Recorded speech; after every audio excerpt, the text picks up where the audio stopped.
Bismillahirrahmanirrahim. Assalamualaikum warahmatullahi wabarakatuh. Selamat pagi semuanya. Bertemu lagi dengan saya pada perkuliahan K3 dengan topik Kebijakan Ketenagakerjaan, Pengupahan dan Hubungan Kerja bersama saya Nurul Putri Utami. Nah, ini berikut sejarah K3 di Indonesia. Kita sudah belajar kemarin sekilas gitu ya. Dan sampai sekarang kita terus berkembang gitu ya undang-undangnya, dan kita harus menaati undang-undang yang berlaku di Indonesia. Nah, ini salah satu undang-undang K3 yaitu Undang-Undang Nomor 1 tahun 1970 yang menyebutkan beberapa hak dan kewajiban tenaga kerja gitu. Nah, yang pertama, kewajiban dari tenaga kerja yaitu memberi keterangan dan penjelasan yang sebenar-benarnya apabila ditanyai gitu ya oleh pegawai pengawas atau ahli keselamatan kerja. Kemudian, pekerja juga wajib menggunakan alat-alat perlindungan diri sesuai dengan peraturan, serta memenuhi semua syarat keselamatan kerja yang diwajibkan. Kemudian juga perlu juga sebagai seorang pekerja meminta kepada pengurus untuk mematuhi dan melaksanakan semua syarat keselamatan dan kesehatan kerja yang diwajibkan, dan juga memberi pernyataan keberatan kerja pada pekerjaan apabila tidak memenuhi syarat keselamatan dan kesehatan kerja. Undang-undang lainnya yaitu Undang-Undang Nomor 23 tahun 1992 mengenai kesehatan, yaitu perusahaan wajib memberikan kesehatan badan, kondisi mental, dan kemampuan fisik kepada pekerja, baik baru atau yang dipindahkan ke tempat baru sesuai dengan sifat pekerjaan, serta melakukan pemeriksaan secara berkala. Kemudian, pekerja juga wajib menggunakan APD atau alat pelindung diri dengan benar dan mematuhi semua syarat K3 yang harus dipenuhi. Pentingnya kesehatan kerja agar dapat bekerja tanpa membahayakan diri sehingga produktivitas maksimal. Kesehatan kerja meliputi pelayanan kesehatan kerja, pencegahan penyakit akibat kerja, dan syarat kesehatan kerja. Risiko pasar kerja yang utama itu apa? Yang pertama, risikonya adalah dia punya risiko kehilangan pekerjaan. Kemudian ada juga dia risiko mengalami masalah kesehatan, kemudian risiko penurunan upah, serta risiko usia lanjut. Nah, sekarang kita akan belajar tentang peraturan jam kerja dan waktu lembur. Nah, di sini ada beberapa undang-undang yang mengatur terkait peraturan jam kerja, yaitu Undang-Undang Ketenagakerjaan Nomor 13 Tahun 2003 serta Kepmen TK Tenaga Kerja dan Transmigrasi RI Nomor KEP 102-Men-6-2004. Nah, nanti kita akan bahas di slide berikutnya. Ini terkait UU Ketenagakerjaan Nomor 13 Tahun 2003, yaitu menurut pasal 77, jam kerja karyawan itu adalah sebesar 7 jam kerja sehari atau setara dengan 40 jam seminggu untuk 6 hari kerja dalam seminggu, atau 8 jam sehari atau setara dengan 40 jam seminggu untuk 5 hari kerja dalam seminggu. Nah, kemudian pasal 78 mengatur tentang waktu kerja lembur. Waktu kerja lembur hanya boleh dilakukan maksimal 3 jam sehari. Waktu kerja lembur hanya boleh dilakukan maksimal 14 jam dalam seminggu, serta karyawan yang lembur berhak mendapatkan upah lembur. Nah, berikutnya tentang istirahat dan cuti karyawan. Nah, di sini di pasal 72 ayat 2 juga diatur tentang istirahat antara jam kerja. Jadi, waktu istirahat itu minimal 30 menit setelah bekerja selama 4 jam secara terus-menerus. Waktu istirahat ini tidak termasuk jam kerja, dan kemudian kalau secara mingguan, 1 hari untuk 6 hari kerja dalam seminggu itu harus ada waktu istirahat atau libur ya. Kemudian kalau misalkan 5 hari kerja, ada waktu 2 hari dalam seminggu. Nah, ada juga istirahat panjang. Ini minimal 2 bulan dan dilaksanakan pada tahun ke-7 dan ke-8, masing-masing 1 bulan bagi karyawan yang telah bekerja selama 6 tahun secara terus-menerus pada perusahaan yang sama dengan keterangan karyawan tersebut tidak berhak mendapat istirahat tahunan dalam 2 tahun berjalan dan selanjutnya berlaku kelipatan masa kerja 6 tahun. Oke. Nah, berikutnya tentang istirahat dan cuti karyawan ya. Jadi bagi karyawan yang telah bekerja minimal selama 12 bulan atau 1 tahun berturut-turut maka berhak mendapatkan cuti sekurang-kurangnya 12 hari dalam setahun. Namun, perlu diingat bahwa perusahaan dapat menyesuaikan ketentuan cuti karyawan berdasarkan perjanjian kerja, perjanjian kerjasama, dan peraturan perusahaan yang telah disepakati oleh perusahaan dan karyawan. Nah, terkait upah pada karyawan, ini ada pasal yang mengatur, yaitu pasal 88 ayat 1, yaitu setiap karyawan atau pekerja atau buruh berhak memperoleh penghasilan untuk memenuhi kebutuhan hidup mereka secara layak dari segi kemanusiaan. Dalam menyusun struktur dan skala upah, pengusaha perlu mempertimbangkan golongan, masa kerja, jabatan, pendidikan, dan kompetensi kerja. Pengusaha juga harus mengadakan penyesuaian secara berkala berdasarkan kemampuan perusahaan dan produktivitas. Nah, struktur skala upah karyawan itu idealnya terdiri dari 2, yaitu upah pokok dan tunjangan tetap. Jumlah upah pokok minimal sebesar 75% dari total jumlah upah pokok dan tunjangan tetap. Jika perusahaan telat membayar upah, akan dikenai denda sesuai dengan persentase tertentu dari upah karyawan. Nah, berikutnya tentang Keputusan Menteri Tenaga Kerja dan Transmigrasi Republik Indonesia nomor KEP 102 garis miring men garis miring 6 garis miring 2004. Oke, berikutnya kita akan menghitung upah kerja lembur. Jadi menurut pasal 8 ayat 2, cara menghitung upah lembur adalah kita hitung dulu upah per jam.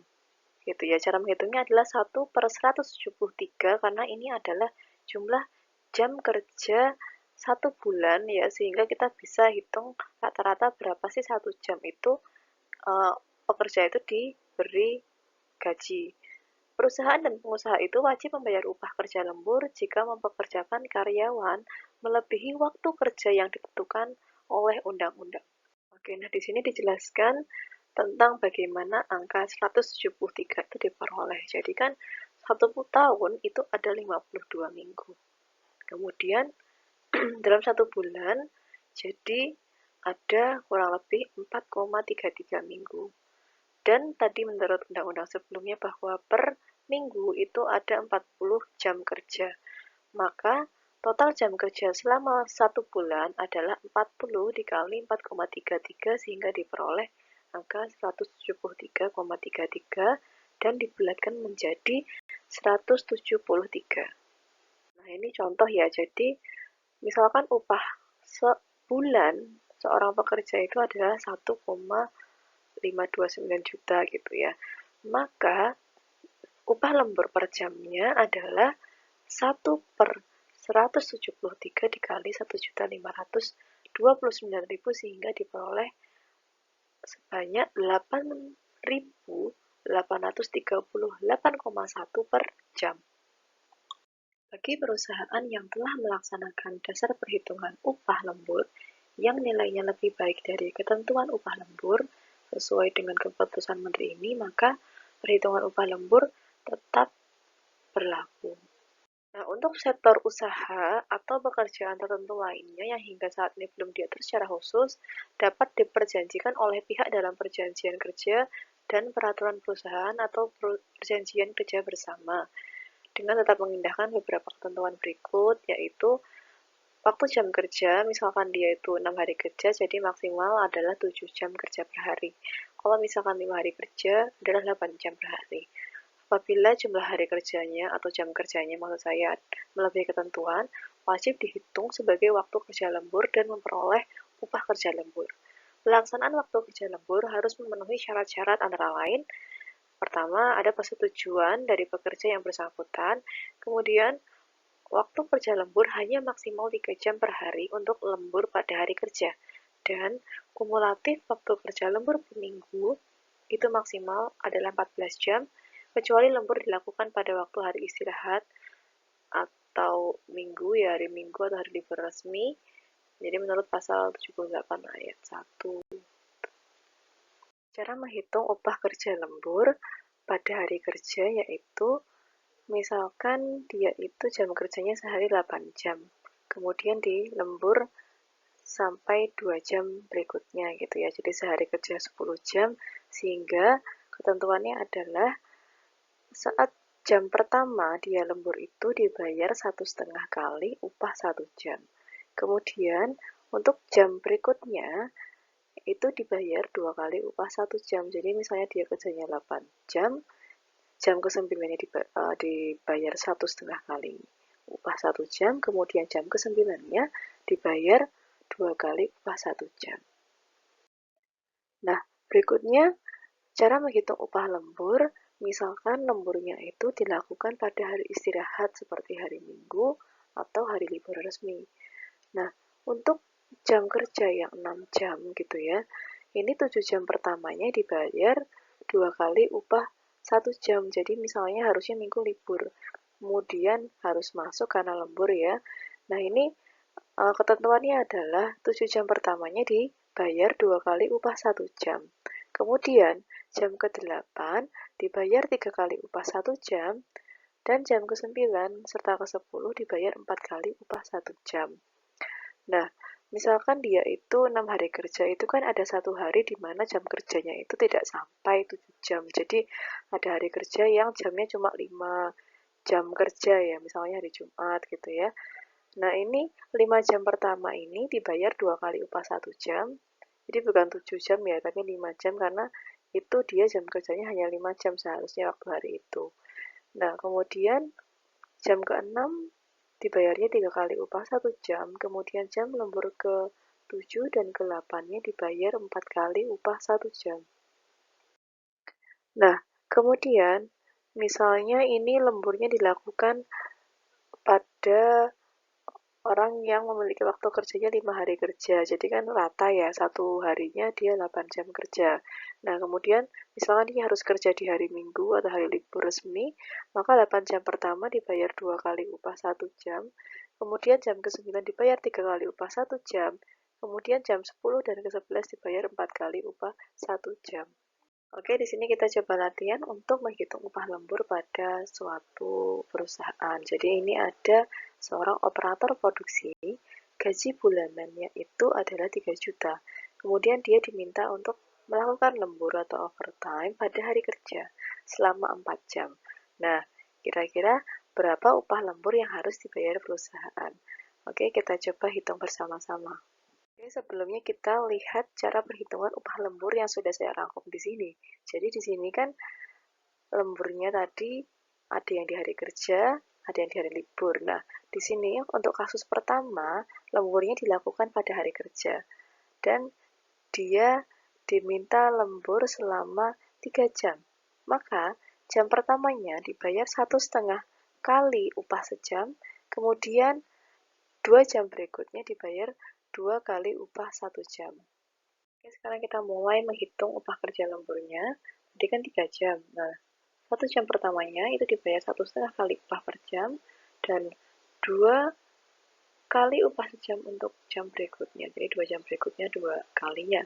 Nah, di sini kita hitung dulu upah per jamnya berapa, yaitu dengan cara menghitung gaji pokoknya dia 1 bulan dibagi 173 jam, sehingga diperoleh 17.341 per jam.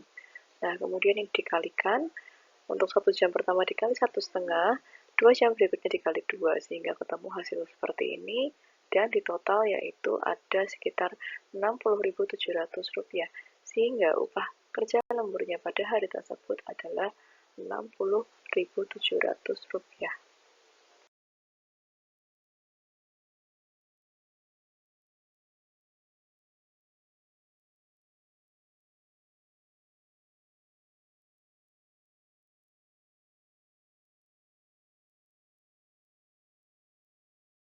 Nah, di sini ada beberapa kebijakan khusus menurut undang-undang untuk pekerja wanita. Nah, untuk pekerja wanita yang di bawah 18 tahun, ini dilarang dipekerjakan untuk jam-jam malam, yaitu jam 11 malam hingga jam 7 pagi. Kemudian, misalkan perempuan itu sedang hamil, wanita itu sedang hamil, dan menurut dokter itu berbahaya bagi kesehatan dan keselamatan kandungan, maka tidak boleh dipekerjakan di jam-jam malam juga.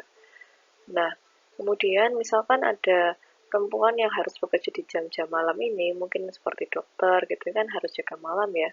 Nah, ini berhak mendapat makanan dan minuman bergizi, serta ada jaminan terjaganya kesusilaan dan keamanan selama bekerja.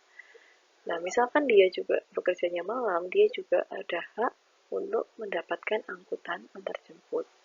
Ini kebijakan lainnya, misalkan wanita itu dia mengalami haid dan ada rasa sakit yang sangat sangat sakit ya.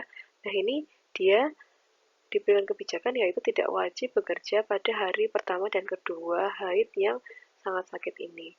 Nah, kemudian misalkan seorang wanita itu dia harus melahirkan, nah ini diberikan istirahat atau cuti ya selama 1,5 bulan sebelum melahirkan dan 1,5 bulan setelah melahirkan. Dan ini didasarkan dari perhitungan dokter kandungan.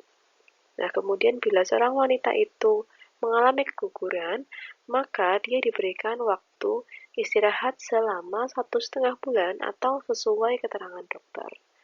Kemudian misalkan seorang wanita itu juga dia masih masa menyusui, dia juga memiliki hak untuk mendapatkan kesempatan menyusui anaknya selama waktu kerja jika memang harus dilakukan. Atau mungkin kalau zaman sekarang diberikan waktu untuk memompa ASI seperti itu. Oke, di sini juga ada beberapa undang-undang yang mengatur beberapa kebijakan lain, seperti UU Ketenagakerjaan Nomor 13 Tahun 2013. Ini ada tentang hak mengembangkan kompetensi kerja sesuai dengan bakat dan minat gitu ya. Kemudian ada UU Ketenagakerjaan yang sama ya, pasal 11, jadi ada hak untuk meningkatkan dan atau adanya pelatihan kerja. Kemudian pasal 31, ini ada hak untuk pemilih mendapatkan atau pindah pekerjaan dan memperoleh penghasilan yang layak baik di dalam atau luar negeri. Kemudian di pasal 80 juga ada hak melaksanakan ibadah yang diwajibkan agamanya. Ini kemudian ada hak lain yaitu perlindungan terhadap keselamatan, kesehatan kerja, moral, dan kesusilaan, serta perlakuan yang sesuai harkat dan martabat manusia, serta nilai agama. Kemudian pasal 99 ini hak lainnya yaitu harus mendapatkan jaminan sosial tenaga kerja. Dalam hal ini bentuknya adalah BPJS Kesehatan dan juga BPJS Ketenagakerjaan. Kemudian juga ada hak melakukan mogok kerja, tapi harus sesuai ketentuan yang berlaku. Kemudian ada hak lainnya yaitu mendapatkan pesangon atau uang penghargaan masa kerja, serta uang pergantian hak apabila karyawan tersebut terkena pemutusan hubungan kerja atau PHK. Kemudian ada peraturan lain yaitu Peraturan Menteri Tenaga Nomor 5 Tahun 96 tentang sistem manajemen K3. Ada juga tentang yang lainnya yaitu Panitia Pembina Keselamatan dan Kesehatan Kerja. Kemudian ada juga tata cara pelaporan pemeriksaan kecelakaan. Kemudian ada tentang penyusunan pembentukan susunan tata kerja DK3N ya, jadi tata kerja keselamatan kerja gitu ya, dan juga pelaksanaan dari Undang-Undang Keselamatan Kerja. Jadi ada banyak sekali perundangan yang mengatur kebijakan terkait ketenaga kerjaan. Ini juga ada lagi tentang peraturan pemerintahan Republik Indonesia tentang penerapan sistem manajemen K3, kemudian tata cara penunjukan kewajiban dan wewenang ahli K3, serta tentang penyakit yang timbul akibat hubungan kerja. Silahkan nanti dicari dan dibahas per kelompok, kemudian dipresentasikan minggu depan. Oke, mungkin itu saja yang akan saya sampaikan hari ini. Terima kasih atas perhatiannya, semoga bermanfaat dan dapat dipahami. Saya tutup dengan bacaan hamdalah. Alhamdulillahirrahmanirrahim. Wassalamualaikum warahmatullahi wabarakatuh.